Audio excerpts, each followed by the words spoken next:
Hello, कैसे हैं भाई।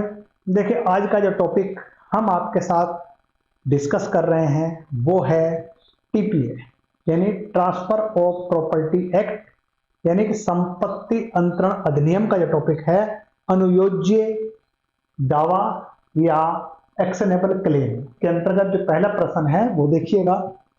अनुयोज्य दावा का क्रय विक्रय निम्नलिखित में से कौन नहीं कर सकता है। देखिए, इसमें नहीं कर सकता ना आपको जो है, ए केवल जज या केवल न्यायाधीश, केवल विधि व्यवसायी, केवल कोई भी न्यायिक अधिकारी, उपरोक्त में से सभी। देखिए, आंसर बनेगा इसका डी, उपरोक्त में से सभी। अब देखिए, संपत्ति अंतरण अधिनियम की धारा 136 जो है न्यायालय से जुड़ा अधिकारी या शासक अधिकारी असमर्थ्य के संबंध में प्रावधान करती है। यानी समझिए है धारा 136 न्यायालय से सशक्त या जुड़ा अधिकारी की असमर्थ्य के संबंध में प्रावधान करती है, जिसके अनुसार कोई भी न्यायाधीश, विधि अधिकारी या व्यवसायी या फिर कोई भी ऑफिसर जो किसी न्यायालय से जुड़ा है या सशक्त है, अनुज्ञेय दावा का क्रय विक्रय नहीं कर सकता है।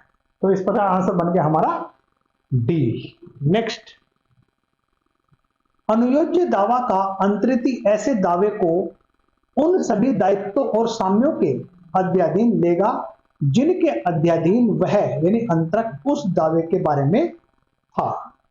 देखिए, आंसर देखिए हमारा जो है, अंतरण की तिथि के या फिर अंतरण की तिथि के पूर्व या फिर अंतरण के 15 दिन के पश्चात से या फिर अंतरण के 15 दिन पहले से। देखिए, आंसर बना है अंतरण की तिथि से, या कह सकते हैं हम जो है at the date of transfer. Answer बना हमारा ए। अब देखिए, संपत्ति अंतरण अधिनियम की जो धारा है वो है 132 के अनुसार अनुयोज्य दावे का अंतरिति ऐसे दावे को उन सब दायित्वों और साम्यों के अध्याधीन लेगा जिसके अध्याधीन अंतरण की तारीख को उस दावे के बारे में था। ट्रांसफर जो है जिस तारीख में था। देखिए, आंसर बना हमारा ए। नेक्स्ट, निम्नलिखित में से कौन सा युग्म सही सुमेलित है। ए यूनिवर्सल डोन 128, मॉर्गेज डेब्ट section 134, exchange of money section 120 और D all of the above यानी उपरोक्त सभी। आंसर बनेगा देखिए इसका जो है वो बनेगा हमारा बी यानी मॉर्गेज सेक्शन 134। देखिए, सर्वस्व अदाता का जो उपबंध है धारा 128 में है। वहीं पर देखिए बंधित ऋण धारा 134 में और धन का विनिमय 121 में प्रावधानित है। तो इस आंसर बन गया हमारा बी। नेक्स्ट, ख का कै देनदार है, यानी ख का कै देनदार है। ख वह ऋण ग को अंतरित कर देता है, तब कै से ऋण चुकाने के लिए ख तकाजा करता है। कै को संपत्ति अंतरण अधिनियम की धारा 131 में यथाविहित अंतरण की सूचना नहीं मिली है और वह ख को संदाय कर देता है। यह संदाय होगा। देखिए, ए में है शून्य, बी में शून्य करनी, सी में विधि मान्य और ग उस ऋण के लिए कै पर वाद ला सकेगा, डी यानी कि जो है विधि मान्य और ग उस ऋण के लिए कै पर वाद नहीं ला सकेगा। देखिए, आंसर बना हमारा बी, यानी कि जो है विधि मान्य और ग उस ऋण के लिए कै पर वाद नहीं ला सकेगा। देखिए, आंसर बना देखिए हमारा डी। नेक्स्ट क्वेश्चन देखिए हमारा, संपत्ति अंतरण अधिनियम 1882 के अधीन निम्न में से कौन अंतरण है। यानी कि संपत्ति अंतरण अधिनियम 1882 के अधीन निम्न में से कौन अंतरण है, कौन ट्रांसफर है। ए भार, बंटवारा, ऋण का अंतरण, समर्पण। देखिए आंसर बनेगा इसका सी, यानी कि ऋण का अंतरण। अब देखिए किसी भी ऋण का अंतरण या ट्रांसफर संपत्ति अंतरण अधिनियम की धारा के अधीन अनुयोज्य दावे के अंतरण के रूप में ही मान्य है, किंतु भार, बंटवारा, समर्पण, त्याजन, व्यवस्थापन, विभाजन, समझौता, सुखाधिकार ये अंतरण की श्रेणी में नहीं आते। तो आंसर बना हमारा सी। नेक्स्ट, संपत्ति अंतरण अधिनियम 1882 के अधीन निम्न संपत्तियों में से किसको अंतरित किया जा सकता है? अब ए अधिष्ठायी दाय से पृथक सुखाधिकार को, केवल वाद लाने के अधिकार को, भावी भरण पोषण के अधिकार को, बी अनुयोज्य दावा को।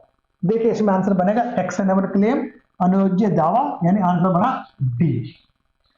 अब देखिए जो है संपत्ति अंतरण अधिनियम की जो धारा है वो 130 के अनुसार अनुयोज्य दावा अंतरण योग्य है, जबकि धारा 6 के अनुसार या धारा 6 के अनुसार कुछ संपत्तियां हैं जिनका अंतरण नहीं किया जा सकता है, जैसे संभावना मात्र, पुनः प्रवेश का अधिकार मात्र, अधिभावी भूमि से पृथक सुखाधिकार, व्यक्तिगत अधिकार, भावी भरण पोषण का अधिकार, मात्र वाद दायर करने का अधिकार। तो इस तरह के कुछ हैं जो है इनको हम जो है इसका मतलब जो है ट्रांसफर में नहीं लाते।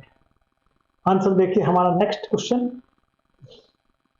अनुयोज्य दावे के अंतरण का प्रावधान संपत्ति अंतरण अधिनियम में किया गया है।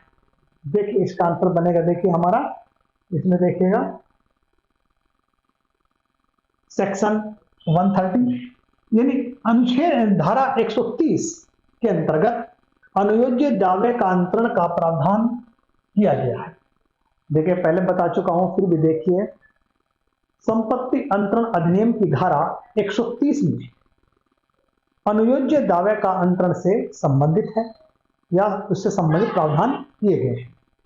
इस धारा के अनुसार अनुयोज्य दावे का अंतरण ऐसे लिखित के निष्पादन द्वारा ही किया जाएगा जो अंतरक या उसके सम्यक रूप से प्राधिकृत अभिकर्ता द्वारा हस्ताक्षर। देखिए आंसर बन गया इसका ए। नेक्स्ट, अनुयोज्य दावा का अंतरण निम्नलिखित में से किस तरीके से किया जा सकता है? यानी अनुयोज्य दावा का अंतरण किस तरीके से किया जा सकता है? ए मौखिक करार, बी पंजीकृत लिखित द्वारा, सी अंतरण या अंतरणकर्ता द्वारा हस्ताक्षर लिखित से, डी दो साक्षियों द्वारा अनुप्रमाणित पंजीकृत लिखित से। आंसर बना है सी, मतलब जो है अंतरणकर्ता द्वारा हस्ताक्षर लिखित से। देखिए इसका आंसर बन गया हमारा सी। अब देखिए संपत्ति अंतरण अधिनियम 1882 की धारा 130 के अनुसार अनुयोज्य दावे का जो अंतरण है, चाहे वो प्रतिफल सहित हो या फिर प्रतिफल रहित हो, ऐसे लिखित के निष्पादन द्वारा किया जाएगा जो अंतरक या उसके प्राधिकृत अभिकर्ता द्वारा हस्ताक्षरित है। ऐसा अंतरण लिखित के निष्पादन पर ही पूर्ण व प्रभावी हो जाएगा। तो आंसर बना हमारा सी। नेक्स्ट क्वेश्चन देखिए हमारा, अनुयोज्य दावे के अंतरण की प्रक्रिया संपत्ति अंतरण अधिनियम 1882 में उल्लेखित की गई है। देखिए इसका आंसर देखिए हमारा आंसर बनेगा 130 से 137, आंसर बना बी। यानी कि देखिए 100 अनुच्छेद धारा 130 से 137 तक देखिए इसमें जो है हमने जो है मतलब इसका देखिए अंतरण की प्रक्रिया संबंधित है।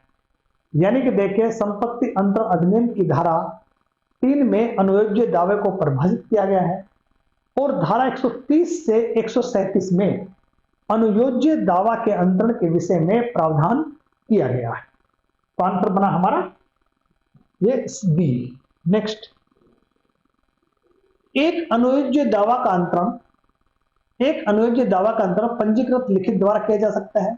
अंतरणकर्ता द्वारा हस्ताक्षर लिखित से किया जा सकता है। देखिए पहले डिस्कस कर चुका हूं, इसका आंसर बना हमारा बी, यानी कि जो है एक अनुयोज्य दावा अंतरणकर्ता द्वारा हस्ताक्षरित लिखित के रूप में किया जा सकता है। देखिए इसका आंसर बन गया हमारा बी आंसर। नेक्स्ट, कौन सा कथन सत्य है? इसमें सत्य बताना आपको जो है, कार्रवाई यानी कार्यवाही योग्य दावे का हस्तांतरण नहीं है। कार्रवाई योग्य दावे का हस्तांतरण मौखिक रूप से किया जा सकता है। कार्रवाई योग्य दावे का स्थानांतरण बिना प्रतिफल के नहीं किया जा सकता है। कार्रवाई योग्य दावा चाहे प्रतिफल के साथ हो या नहीं, उसका अंतरण केवल लिखित के निष्पादन द्वारा प्रभावी है। आंसर बन गया हमारा डी। ये देखिए मैंने आपको पहले भी डिस्कस कर दिया है, तो इसका आंसर बना हमारा डी। नेक्स्ट क्वेश्चन देखिए आपका जो है,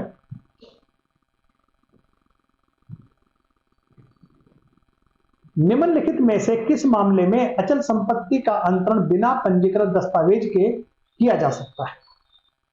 यानी कि देखिए निम्नलिखित में किस मामले में अचल संपत्ति का अंतरण बिना पंजीकृत दस्तावेज के किया जा सकता है? आंसर बनेगा इसमें देखिए 100 रुपए की संपत्ति का विक्रय, 1 साल की अवधि का पट्टा विनिमय यानी एक्सचेंज। डी बनेगा अनुयोज्य दावा। आंसर बनेगा डी अनुयोज्य दावा। अब देखिए इसमें देखिए आप जो है अंतरण संपत्ति अधिनियम की धारा 130 के अनुसार अनुयोज्य दावा के अंतरण में केवल लिखित की आवश्यकता है, पंजीकरण की आवश्यकता नहीं है। तो आंसर बना हमारा डी। नेक्स्ट, अनुयोज्य दावा के संबंध में धारा 130 संपत्ति अंतरण अधिनियम का अपवाद क्या है? इसमें देखिए जीवन बीमा पॉलिसी का अंतरण को लागू नहीं होगा, समुद्री बीमा या अग्नि बीमा पॉलिसी के अंतरण पर लागू नहीं है, वाहन बीमा पॉलिसी के अंतरण पर लागू नहीं है, या फिर कहते हैं इनमें से भी पॉलिसी अंतरण लागू नहीं है। देखिए इसमें आंसर बनेगा बी, यानी समुद्री बीमा और अग्नि बीमा पॉलिसी अंतरण पर लागू नहीं है। तो आंसर बन गया हमारा बी। अब देखिए संपत्ति अंतरण अधिनियम की धारा 130 के अपवाद के अनुसार किसी की भी बात समुद्री बीमा अग्नि बीमा पॉलिसी के अंतरण को लागू नहीं है और न ही बीमा अधिनियम 1938 की धारा 38 के उपबंध में प्रभाव डालती है। तो आंसर बना देखिए हमारा बी आंसर बन जाता है। नेक्स्ट क्वेश्चन देखिए आपका, अनुयोज्य दावा प्रभावी नहीं होंगे। अनुयोज्य दावा प्रभावी नहीं होंगे अंतरण द्वारा लिखित निष्पादन द्वारा, अंतरण के द्वारा सम्यक रूप से अधिकृत प्रतिनिधि के द्वारा लिखित निष्पादन द्वारा, या फिर देखिए मतलब यह है अंतरण के द्वारा मौखिक सूचना देना और अंतरिति के द्वारा उसे स्वीकार करने के द्वारा। देखिए इसमें आंसर बनेगा हमारा सी। अब देखिए संपत्ति अंतरण अधिनियम की धारा 130 के अनुसार अनुयोज्य दावा का अंतरण चाहे वो प्रतिफल सहित हो या रहित हो, ऐसी लिखित के निष्पादन द्वारा ही किया जाएगा जो अंतरक या उसके सम्यक रूप से प्राधिकृत अभिकर्ता के द्वारा हस्ताक्षरित है, वह ऐसे लिखित निष्पादन पर ही पूरा और प्रभावी हो जाएगा। देखिए इसमें इतना ही कुछ है, बाकी नेक्स्ट क्लास मिलेंगे।